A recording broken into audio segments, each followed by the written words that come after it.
In just 30 days, it will be the Bitcoin halving. This is the day that we've been waiting for. This is a massive day for Bitcoin. As a matter of fact, April 16th will be the biggest, the greatest, the most important day in Bitcoin's entire history. That is the Bitcoin halving. It is basically the Bitcoin Olympics. It only comes around every 4 years. It's like Bitcoin's graduation day, April 16th. The greatest day in Bitcoin's history is only 30 days away. Now, this is the reason why we buy Bitcoin. This is the reason why we accumulate Bitcoin. This is the reason why Bitcoin is superior to other asset classes. Stocks, companies can issue more shares. That dilutes the existing shareholders. Fiat currency, central banks can print more money. That increases inflation, devalues the currency. Gold, more gold can be mined. That increases its supply. Bitcoin has a limited supply of only 21 million Bitcoins. In 30 days, on the Bitcoin halving event, the new released Bitcoin to circulation every day will be cut in half. Currently it's 900, it'll be cut to 450. So what's going to happen in 30 days? You're going to have more and more people like myself, like you, like institutional investors, like BlackRock, like everybody else, chasing a smaller amount of Bitcoin every single day. So there's a massive time for Bitcoin, and that's only 30 days away. But saying that, because we're so close to that halving event, it creates a lot of price distortion. And that is what's happening right now. And this is what I've been telling you for the whole month. When Bitcoin was at 73, almost at 74,000, I said every single day, you are going to get a decline in the price of Bitcoin. And that is going to cause chaos. And that's exactly what's happening right now. We have entered into the danger zone for crypto. Okay, this is a very bleak time. And this happens just before the halving event. You're going to have a lot of people out there who are confused at what is going on. They're going to be looking at the price of Bitcoin and they're going to be scared. They're going to be thinking it's going to continue to drop. They're going to be thinking it's not worth them putting in their money into Bitcoin. And all of these things are very, very wrong. This is 2016. This was the price of Bitcoin. This was the movement just before the halving event. Okay, this blue line here, that was the 2016 halving event. That was the 9th of July, 2016, 2 halving events ago. Now, Bitcoin was a lot smaller in price, only $700, but we can get a lot of information from what happened back in 2016, apply that to what is happening in 2024 to make ourselves very, very rich. Now we know Bitcoin shot up to 74,000, almost 74,000, hitting its all-time high just a couple of days ago, right? Like a week ago, 10 days ago. If we look at what happened in 2016, the price of Bitcoin exploded from 400 all the way up to 700. Sounds tiny, right? But it exploded up to 700, just over $700. That was very close to its all-time high, right? That was a high for the period at the time. Very similar to what's happened recently. But what's important is if you look and see, we've seen Bitcoin decline from that high that I put in of $700, 30% drop before the halving event. Now, that sounds very similar to what's going on right now. We've seen Bitcoin drop about 15% off its all-time highs before the halving event. Bearing in mind, that all-time high, or that high that was put in 2016, was about 22 days before the halving event. We're 30 days before the halving event. So now we've entered into that very bleak time where crypto doesn't look very attractive. But that's the wrong move, okay? That's the wrong way of looking at it. But it's very easy to if you don't have the full information. But luckily for you guys, you've got the full information here. Then what happened was we saw the halving event in 2016. Price didn't do too much and then dropped again. So now the drop is 40%. Nobody wants to own cryptocurrency. But remember, that was a time, just like now, where the new supply of Bitcoin in circulation got cut in half. That is a big deal. It means you have the same amount of people chasing a smaller amount of goods, smaller amount of Bitcoin in this case. What that does is it makes it more valuable. It drives up the price. And boy, did it drive up the price, because Bitcoin dropped to 400. Okay, that was a 40% decline. Stay with me, 40% decline. After the halving event, it looks pretty bad. But here's the thing, 1 year later, Bitcoin tripled in price from where it was, all right? So it went up 4 times, as a matter of fact, from that low. If we look at what's happening with price right now, it looks very similar, okay? We put in a high of just under 74,000. We can see the halving event is 30 days away. It's that blue line. What's happening right now? Price is dropping. Price has declined. Now, it's not as big as it was. The drop isn't anywhere near what it was in 2016. It was, we saw it was a 20% decline. Now it's a 14%.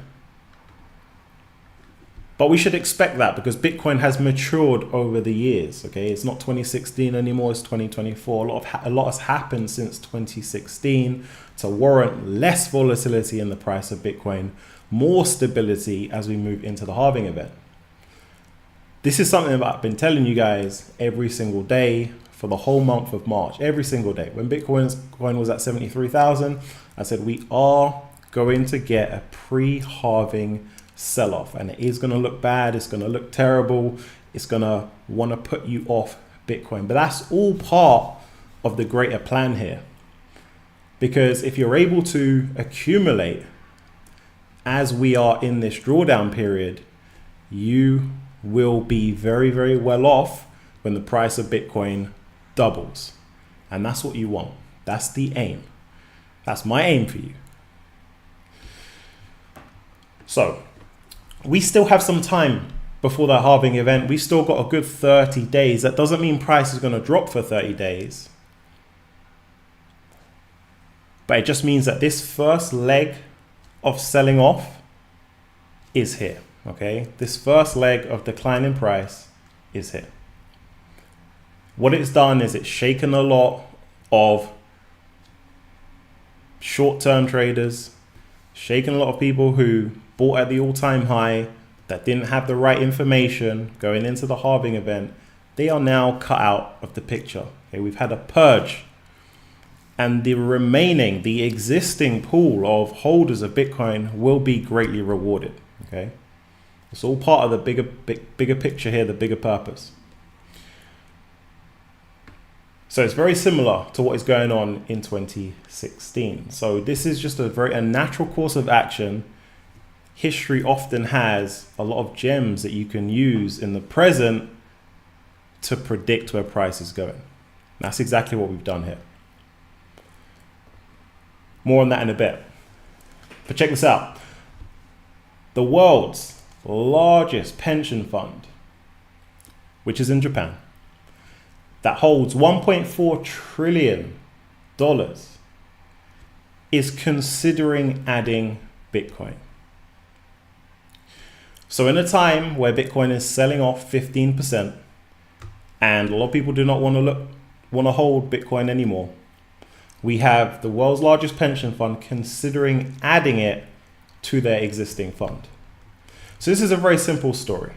Okay, you've got the largest pension fund, government-owned pension fund in Japan, is considering adding Bitcoin. Why do we like this? Well, firstly, we don't really hear much about Japan and crypto. The two don't really go together. It's like water and oil. They haven't had much activity in crypto. But now we brought a new name into this whole picture and development of cryptocurrency. Remember, last week it was Qatar, who could potentially, they've been having potential meetings with President of El Salvador. Maybe their government is going to start adding it, which is all a positive. It's all part of the bigger picture here, the bigger story. But now we have Japan, who is also seriously considering adding cryptocurrency. But even better than that, you couldn't pick a better manager, pool of capital to enter into cryptocurrency. Or into Bitcoin in this case. It couldn't be better than a pension fund. Why? Because a pension fund is going to buy an asset, so in this case Bitcoin, with the aim of holding it long term. So I'm not talking 5 years, I'm talking decades. I'm talking 15 years, 20 years, 25 years. That's what they do. They hold long-term assets, bonds, stocks, and they're not active. They just hold it. And then when it's ready to be, shelled off to those who are in the pension fund, they'll do that. But they're looking to hold it for a long time. Why does that impact Bitcoin? Why is that what we want? Because we want more and more people to take supply off the market. And that's exactly what's happening. We know with the spot ETF, we know we have institutions coming in, buying Bitcoin in their masses, taking Bitcoin out of circulation effectively because they're not selling it. Well, a pension fund will do the exact same thing. They'll buy Bitcoin and they won't sell it to you. They won't sell it to me. They'll just hold it.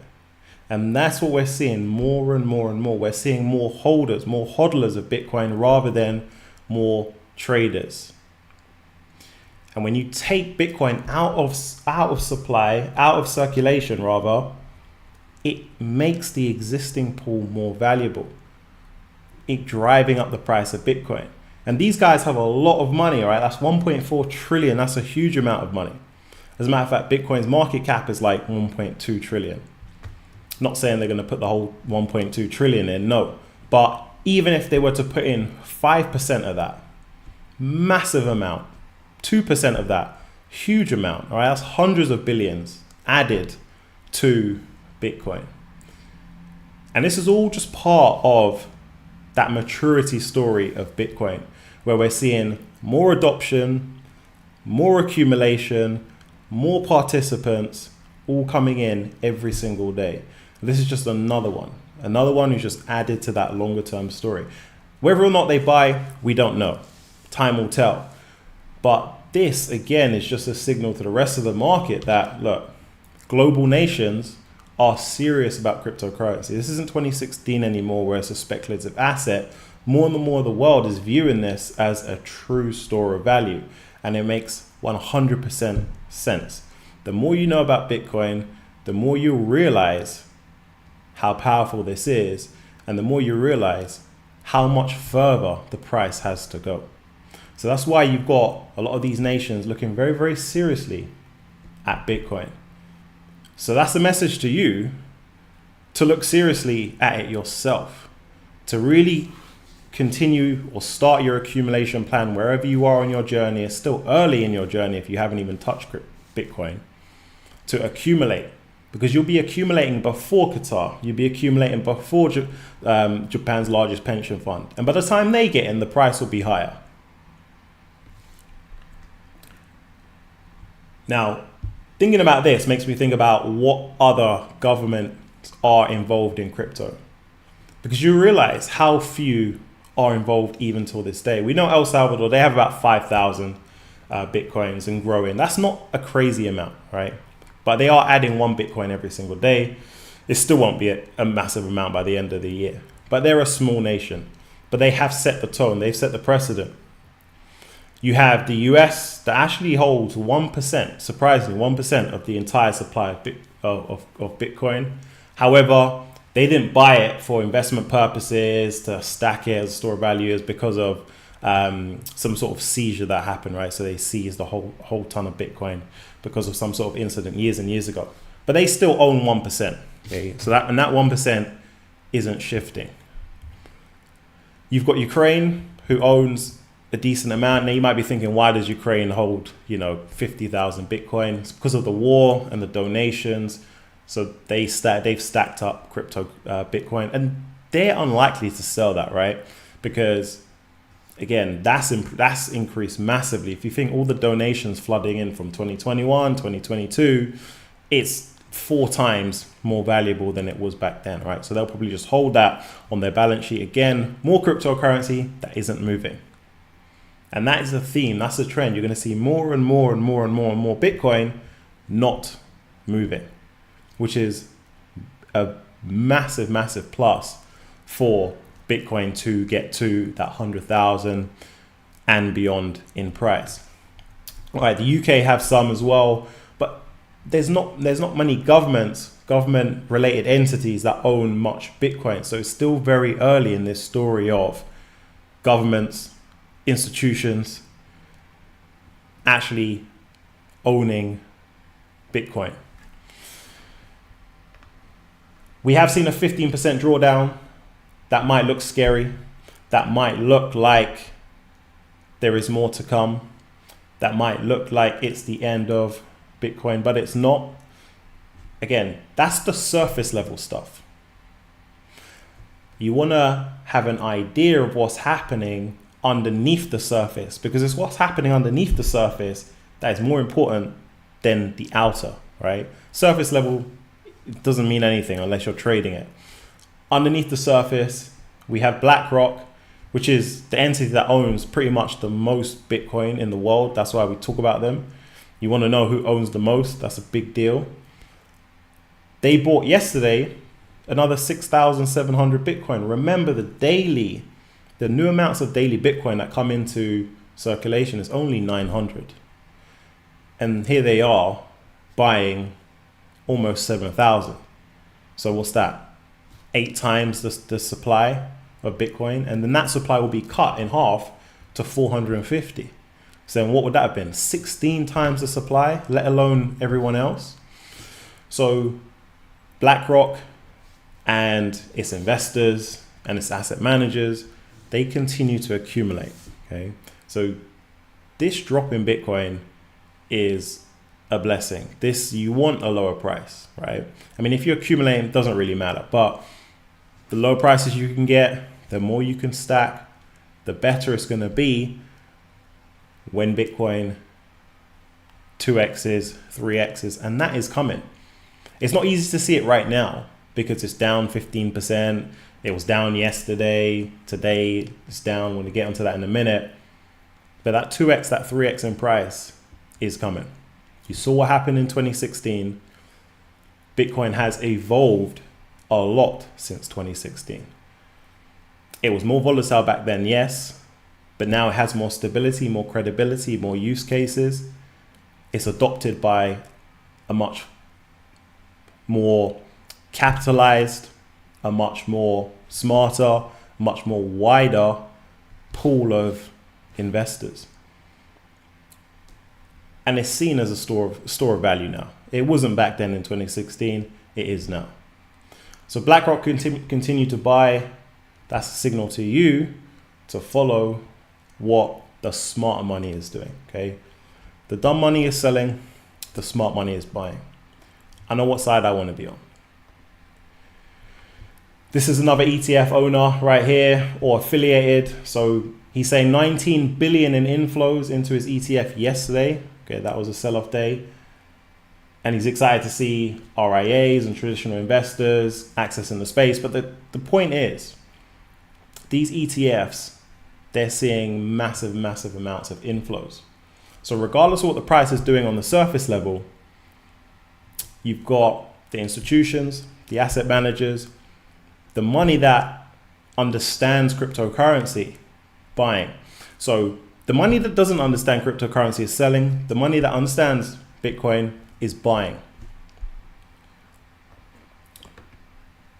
Let's take a look at the price, because today the price is off about 6-7%, okay, which is one of the largest drawdowns we've seen in Bitcoin.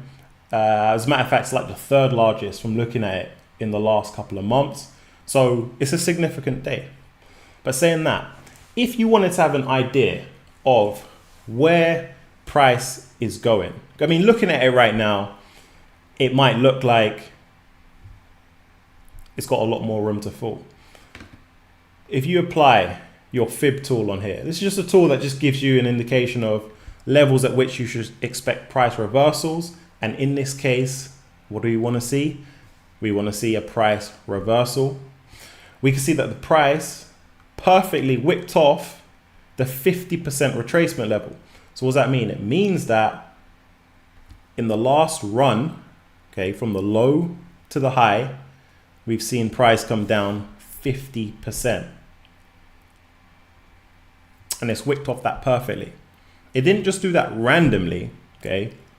It did that because a lot of the market is using this tool to gauge when to get in and buy. And they've all bought off the 50% retracement level. That's why price has moved off it. Currently standing at 63,000, whipped off at 62,000. It's not only that, okay? If we scroll to the left and we revisit the 2021-2022 bull market, you'll see that we have this level right here, which has played a role back in that back in the top of that bull market. Okay, this was a level which was a significant level of resistance and had some structure. So for those two reasons, it's a little bit higher actually, but for those two reasons, that is why the price level we're seeing today has a very high chance of being a reversal level. Okay, so price has moved down, and it's what it's done. If we scroll down on a lower time frame, it's taken out all the weekend buyers. All right, so all the weekend warriors that bought Bitcoin when it was 64,000, it's taken them out of their position. It's made them look confused. They're now scratching their heads, wondering why they're down or why their stop losses were triggered and why they're now out of the trade. It's taken out all the froth of the market that bought in its run up to its all-time high from 64,000. So those at 64,000, those at 66,000, those at 67,000, those at 68,000, all gone out of the trade. So what's happened is we've had a massive purge event. It's purged all of those who didn't have, one, access to the right information, two, weren't technically adept to trade Bitcoin, or three, just a bit foolish in general, okay, or unaware. They're now out. These purge events, they're necessary and they happen all the time. This is just one of these events. So this is a strong likely area for a price reversal. Now, as I said in the last live stream, Bitcoin only regains strength once it crosses $70,000. Obviously, we're way off there, so we could just bounce around in the mid 60s for a bit. And that's what I expect, because as we get closer and closer to the halving event, you're going to just get choppy movement, right? You're going to get some buyers, you're going to get some sellers. I'm thinking, I don't know what's going on with the halving event. Maybe I'll wait for after the halving event. Oh no, my friend said they're buying, I'm going to buy here. So you get like conflicting views all over the place. So that's what's going to happen. So expect some of that to happen, okay? But it's all about probabilities. It's like poker. You know your hands, you know the cards on the table, you know how the rest of the play, you have an idea how the rest of the players might play, and you use all that information to play your hand or to predict what's coming or what the other players have. Same with the market, right? So we've used all that information, and this is a high probability place of a price reversal or some sort of stability in price.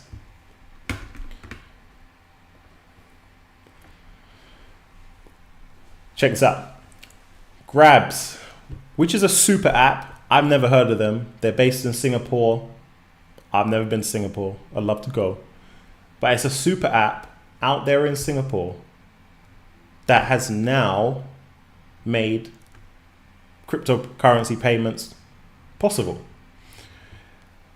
So this Grab app They are for like hailing cabs. So you go on your app, book the cab, or for food deliveries, if you want food delivered. And it seems like they're a big deal out there in Singapore. But what they've done is they've made payments for their services using cryptocurrency a possibility. So this is just that bigger picture adoption story that I've been telling you guys about. If you remember a few live streams ago, I did say you're going to start to get more and more companies in all areas in the world doing all sorts of different business activity accepting cryptocurrency. This is a big transition year for cryptocurrency. So it's inevitable you're going to get that. And here we are. You've got what is a super app out there in Singapore now allowing their customers, their consumers, to use cryptocurrency. So that's all part of that bigger global adoption story that's taking place. It's taking its time, yes. It's rolling out over the years, yes. But you are going to get like an acceleration. It's like a hockey stick type of action going on. And I expect that to take place over this year, over next year, as we get that real transit, that global transition into using cryptocurrency more and more in our daily lives. And it's starting to take place. Now, when I thought about this app, Grab, that's this super app for ride hailing and ordering food, I immediately thought of Uber. I thought to myself, wouldn't it be great if Uber, which is globally used, people use it every single day, would accept cryptocurrency? That in itself would be a massive game changer in terms of the maturity of Bitcoin. Check this out. We've got the CEO of Uber himself, Dara Churawishi, right? Something along them lines. See what he has to say. We're preparing for an onslaught of crypto and metaverse ads, and I'm wondering if any of this has convinced you. Is there any chance of Uber accepting Bitcoin in the future? Are you having conversations about this internally? Like, could it happen someday? It definitely could. We're having conversations all the time. I think right now what we see with Bitcoin and some of the other cryptos that they are quite valuable as a store of value. The exchange mechanism is expensive. It's not great for the environment. As the exchange mechanism becomes less expensive, becomes more environmentally friendly, I think you will see us lean into crypto a little bit more. So we're absolutely watching it. And if we say, is Uber going to accept crypto in the future? Absolutely. There you have it. So this in itself is a multi-billion-dollar company that's integrated into so many people's lives, daily lives, gets them from A to B. It brings them food, like essential, like necessary things to survive. Very much integrated into millions and millions of people's daily life. And you got the CEO, Dara, with a crazy name. He is saying that cryptocurrency will inevitably be integrated into his platform. So when you want to book your Uber or your Uber Eats, you can do so paying via Bitcoin. That is going to be a massive game changer in this maturity story of Bitcoin, because it's most definitely going to be seen as just a natural course of how we do daily life. We're not yet there, because we need more and more of these multi-billion-dollar American corporations to start integrating it more into their business. But that is coming. When everyone can start booking Uber with Bitcoin, you see it there on your app, that's going to be a game changer. But the thing is, you want to get in before that, okay? Dara, with a crazy name, he's told you that it's coming. You want to accumulate before it lands on the platform, and then before the maturity goes from where it is right now to double to triple. Remember, crypto adoption globally is only 5%, so you're still early. Even though the price might look sky high, it's not. 5% crypto adoption is tiny. We will double that, we will triple that, we'll quadruple that over time. But as that happens, as the adoption happens, guess what happens to the price? It doesn't stay here. the price moves into the hundreds of thousands, the quarter of the million. Okay, when crypto adoption, when Uber has it on their platform, the Bitcoin will be over 100,000 by then. So this is a massive wealth building, capital preservation opportunity for you. I can't think of many other companies bigger than Uber that I would like to see adopt cryptocurrency. The only one that I could think of off the top of my head would be Amazon. Okay, if Amazon and Uber were to integrate cryptocurrency into their platform, that would be a game changer. But all we need is Uber alone. Just Uber, let Dara do his thing with a crazy name. Let him do his thing. That's a massive boost into where Bitcoin is from today to where it's going to be, to completing that maturity story. Well, it'll never be completed in our lifetime, but to progress in it, as I should say. But as it progresses, the price of Bitcoin only goes one way. That was a live stream for today. Drop me down some comments and I'll catch you guys.